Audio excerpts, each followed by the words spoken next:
Hi guys, ayan, nasa part 5 na tayo. So, syempre, kung hindi nyo napanood yung part 1, part 2, part 3, part 4, so panoorin nyo po yun kasi kulang yung knowledge kung part 5 lang mapanood nyo. Sa part 1 kasi binanggit ko yung agency, skill test, trade test, and some of visa. And then sa part 2 is ganon, yung visa continuation lang siya pag flight dito. And then sa part 3 naman is yung nandito na kayo, biometric, something like that. And sa part 4 naman is binanggit ko is yung mga knowledge, information about dito sa Czech Republic na. So, lahat po ng pwede nyong malaman. So, ito nga yung continuation ng part 5. So, medyo mahaba pala itong ating topic na to. Kasi continuation nga to from the very start up to finish na nandito na kayo sa Czech Republic. Mga information na pwede nyong malaman. So, guys, I recommend na manood po kayo nung ibang video natin kasi ito summary lang to. Ngayon, kung gusto nyo makita, meron tayong full video about dito sa mga sinasabi ko dito. Makikita nyo po yan sa ating YouTube channel, TikTok, and sa ating Facebook page, which is same name na OFW Guides. Pero mas I recommend po yung sa ating YouTube channel kasi ang YouTube channel po natin is naka-playlist siya, so organize siya. Anyway, wag na nating patagalin. Punta na po tayo sa part 5.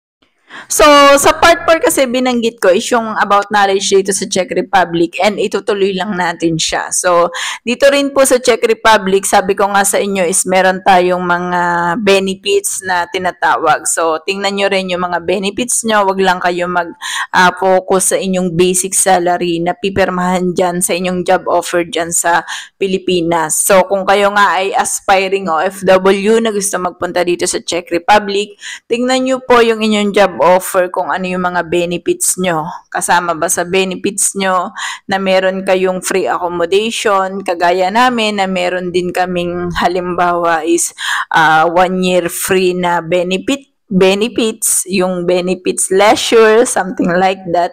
So, sabi ko nga may ibang company dito na may benefits din sila ng transportation allowance. Pero syempre, pag malaki ang basic salary nyo po, don't expect na meron kayong magagandang basic. Bakit? Kasi once na malaki po yung inyong basic allowance, dun na po nila yun pinasok lahat. Mostly, ganon. So, doon na nila pinasok yung lahat ng mga pwedeng yung benefits pa. So, ganun yung mga scenario dito. Anyway, ano pa ba? So, yun. Nabanggit ko rin sa part 4 yung atin tungkol sa padalahan, which is doon nga tayo naputol doon sa bangko dito sa Czech Republic. So, I recommend kung hindi po kayo Raiffeisen Bank, I recommend yung Raiffeisen Bank kasi very friendly po siya for me. So, friendly, ibig sabihin is mga nag-i-English kasi yung mga nag-aano sa kanila doon sa bangko talaga nila dito sa Raiffeisen Bank. And aside from that, bukod sa nag-English sila is within 3 months na nandito kayo sa Czech Republic. For example, bigla kayong gusto nyong magnegosyo, gusto nyong kumuha ng bahay sa Pilipinas, gusto nyong mag-start a business sa Pilipinas na ang gagamitin nyo is utang sa bangko. So, pwede po kayong makautang sa Raiffeisen Bank. So, I recommend din na kung gagamitin nyo ang Raiffeisen Bank, for example, meron na kayong existing card or existing na bangko. So, siya po, ang Raiffeisen Bank po ang gawin yung source of salary. Yung parang income salary, ganun. Yung parang siya yung papasukan ng sahod nyo. Ano bang tawag doon? Siya yung papasukan ng sahod nyo. So, I recommend po na ganun yung gawin nyo just to easy approve your loan po. So, yun. Kung may plano kayong mag-loan. Pero kung wala kayong planong mag-loan, meron kayong existing bangko, okay lang po yan kahit na anong bank nyo. Kung may plan lang kayo na mag-loan, so I recommend po ang Raiffeisen Bank. Ilalagay ko yung link sa ating description or sa ating first comment kung saan yung mga platform to makikita. So, next naman is, halimbawa meron ka ng bank account.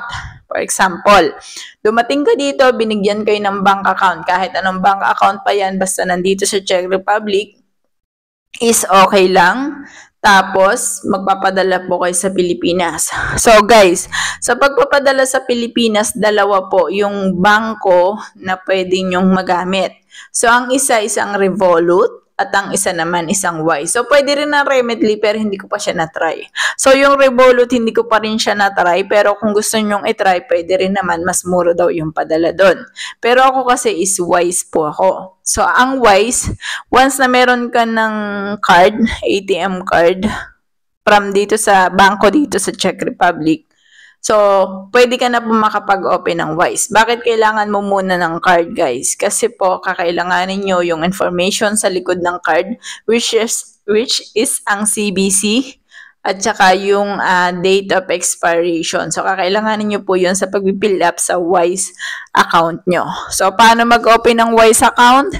So, guys, bibigyan ko na lang kayo ng link kung paano makapag-open ng Wise account. Nga pala, kapag ginamit nyo po yung link ko dito sa Wise na to, yung first remittance nyo worth 30,000 first hoppers. Ibig sabihin, kung kayo ay mag-remit sa Pilipinas ng worth 30,000 sa first remittance nyo is free of charge. For example naman is 20,000 lang, same, free of charge siya. So, ganun po yung mangyayari sa inyo. So, in terms na parang makakakuha kayo ng discount sa first attempt nyo po once na ginamit nyo yung Wise link na ibibigay ko sa inyo.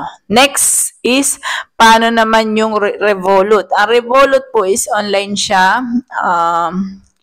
Online siya ginagawa. Pero, once na ginamit nyo po yung referral link ko, is sana magawa nyo siya within something, I think 2 days, something like that. Kaso kailangan nyo ng Rodney Chislo doon. So, ang Rodney Chislo is kinukuha siya sa ministry. Pero kung wala kayong Rodney Chislo, pwede nyo pong gamitin ang nasa sa likod ng TRC nyo. So, kung meron kayong tanong about dyan, so pwede po kayong mag-comment sa akin about sa part na yan. Next na information na pwede nyong malaman is syempre paano yun merong winter dito sa Czech Republic. So kung may winter po dito sa Czech Republic, automatic po yun kailangan natin ng winter jacket. Ngayon sa Pilipinas kasi is wala tayong winter jacket, di tayo nakabili. So wag po kayong mag-alala, pwede kayong bumili dito. Mga worth 1,500 crowns kapag brand new. Pero kung hindi naman kayo masailan, pwede po kayong bumili sa ukay. Meron ditong ukay. So, meron dito 100 crowns lang sa ukay po. So, mamili na lang kayo ng bago. Bahala na kayo kung paano nyo lalabhan. Kung 3 beses nyo siyang iinit sa tubig. So, it's up to you guys. Basta, yun. Yun lang yung masasabi ko na pwede ring makatulong sa inyo.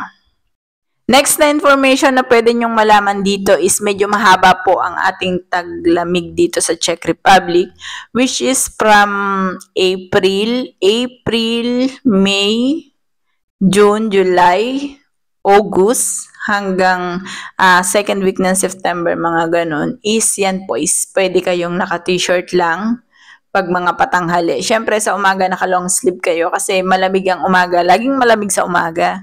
Tapos pagdating na ng mga 7 AM na yan, pwede na kayo naka-t-shirt lang kasi medyo mainit na siya. Tapos, pagdating naman ng September 3rd hanggang 4th week ng September, October, November, yan po yung kasagsagan na kayo ay naka-long sleeve, kagaya ng suot ko ngayon. So, naka-sweatshirt kayo kasi yan po yung autumn dito sa Czech Republic. So, medyo malamig na yan ang temperature niyan. Pero kung kayo ay malakas yung sa lamig is okay lang din kahit kung kaya niyo pa mag-t-shirt. Regarding naman sa November, December, mga 3rd week or 4th week na November, December, January, February, March, yan po yung kasagsagan na may yelo. So as of now, kung ngayon nyo ako napapanood, sa February din po ngayon, so, tingnan nyo naman yung labas namin. So, yan guys. So, diba, puro yelo siya. Yan. Puro yelo siya sa labas. Kaya, talagang may yelo dito pag gantong mga months. So, February po ngayon. At kung meron din kayong gustong parang mura na mabilhan ng mga damit na may tatak, Puma, Adidas, something like that. So, ilagay ko yan sa Part 6. So, Part 6, ang haba ng video. Part 6 natin. So, try lang natin.